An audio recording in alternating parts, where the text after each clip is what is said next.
ക്രിസ്തുവാൽ അനുഗ്രഹിക്കപ്പെട്ടവരെ, അത്ഭുതകരമായിട്ടുള്ള ഇടപെടലുകൾ ദൈവം നമ്മുടെ ജീവിതത്തിൽ നടത്തിയിട്ടുണ്ട്.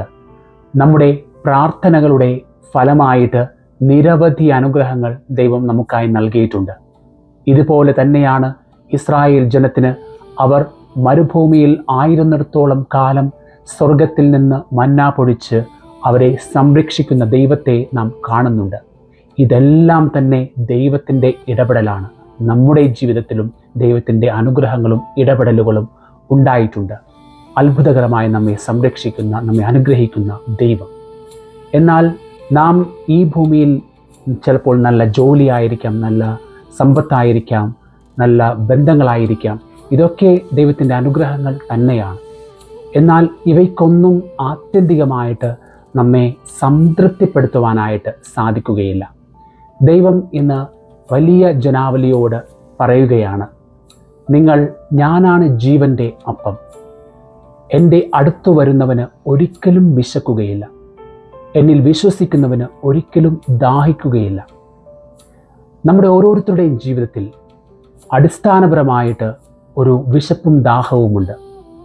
തൻ്റെ ചാക്രിക ലേഖനത്തിൽ പരിശുദ്ധ ബെനഡിക്റ്റ് 16 പാപ്പ ദൈവം സ്നേഹമാകുന്നു എന്ന പേരുള്ള ചാക്രിക ലേഖനത്തിൽ അദ്ദേഹം പറയുന്നത്, നമ്മുടെ ആ സ്നേഹത്തിനു വേണ്ടിയുള്ള ഒരു വിശപ്പും ദാഹവും അടിസ്ഥാനപരമായിട്ട് മനുഷ്യനിലുണ്ട്. ഇത് മനുഷ്യന് അതിൻ്റെ പൂർത്തീകരണം ലഭിക്കുന്നത് പരിശുദ്ധ കുർബാനയിലാണ്. കാരണം സ്നേഹത്തിൻ്റെ ഏറ്റവും വലിയ പ്രകടനമാണ് ആ പരിശുദ്ധ കുർബാനയിൽ നാം കാണുന്നത്. ദൈവം ശരീരത്തിൽ സഹിച്ചത്, ദൈവം സ്വന്തം ശരീരം ജീവനായി അല്ലെങ്കിൽ ബലിയായി നൽകിയത് ആ അപ്പമായിട്ട് തീരാനായിട്ടാണ്, ജീവൻ നൽകുന്ന അപ്പമായിട്ട് മാറാനായിട്ടാണ്. ഈ അപ്പത്തിനു വേണ്ടിയാണ് നാം ദാഹിക്കേണ്ടത്. നാം നമ്മുടെ ജീവിതത്തിൽ ചിന്തിക്കുന്നു, നല്ലൊരു ജോലി ലഭിച്ചാൽ സന്തോഷം ലഭിക്കും, കുറേ സമ്പത്തുണ്ടായാൽ സന്തോഷം ലഭിക്കും, നല്ല ബന്ധങ്ങളുണ്ടായാൽ സന്തോഷം ലഭിക്കും. എന്നാൽ ഇവയ്ക്കൊന്നും നമുക്ക് ആത്യന്തികമായിട്ട് സന്തോഷം നൽകാനായിട്ട് സാധിക്കുകയില്ല.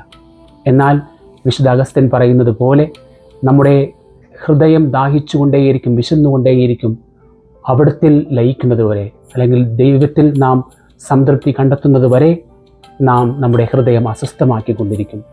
അതിനാൽ നിത്യജീവൻ്റെ അപ്പത്തിനു വേണ്ടി നമുക്ക് അഭിലഷിക്കാം. അതായത് യേശുവിന് വേണ്ടി നമുക്ക് അഭിലഷിക്കണം, യേശുവിലുള്ള വിശ്വാസത്തിന് വേണ്ടി നാം അഭിലഷിക്കണം.